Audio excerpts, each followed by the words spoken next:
Hi students, and welcome to week 3 in your online lifespan growth and development class.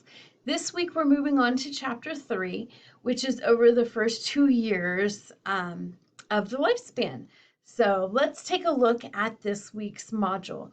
So you have 2 assignments for the week. Both of them are in Connect. Yay for no writing assignment for this week. Giving you a little break there. So one is a Connect video assignment on the influences of infant brain development. And then you have your chapter 3 post quiz. So enjoy learning about these first 2 years of life.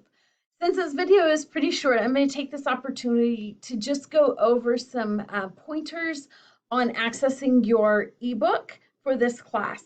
So I'm over here in the left-hand side of the margin in the blue font, and I click on McGraw-Hill Connect.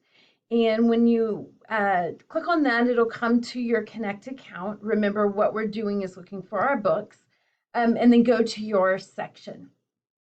And more or less, your page should look very similar to this. For some reason, I'm thinking when I look at it in a student view, your book is on the left-hand side, but it's somewhere on this page, Essentials of Lifespan Development, and it has this book cover with several different people on it.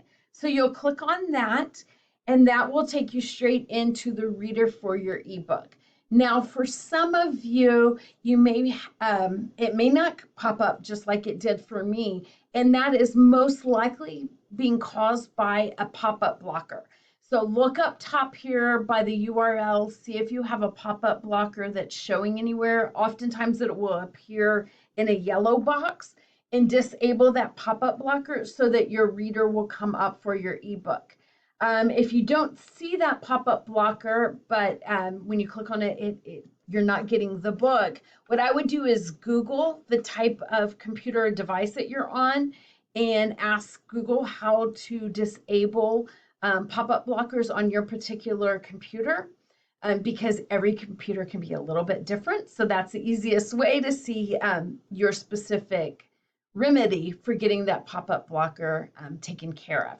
So to come up with the covers, for some students, and I'm going to go right here, there's a couple different ways to navigate. You can, of course, just click next and go through like you were turning the pages of a book. Okay, so that's an option. You can go over here and click on the little microphone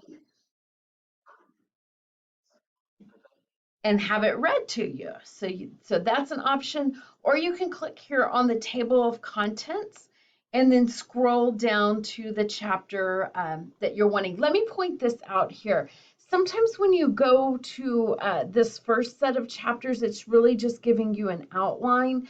But if you scroll past those into where you see the chapters again and click on them from there, and you'll start seeing the subtitles there. That's actually where you want to be. So as I scroll through here, you can see that that's more, and then when you get to the end of that particular subcategory of the chapter, then you can kind of click through, okay?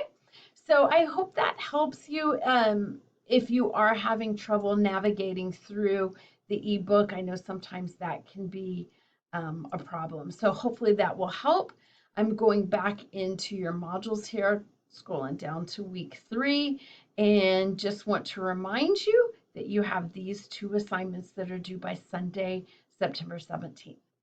I hope that your September is off to a good start. I can't believe we're already talking by the end of this week. We'll be at mid-September and already, working our way through this semester. Hopefully, the temperatures will hear that it's fall and start dropping so it won't be so hot out there. But I hope that you are having a great start to your semester. Take care, everyone, and if there's any questions, please don't hesitate to reach out. Have a great week.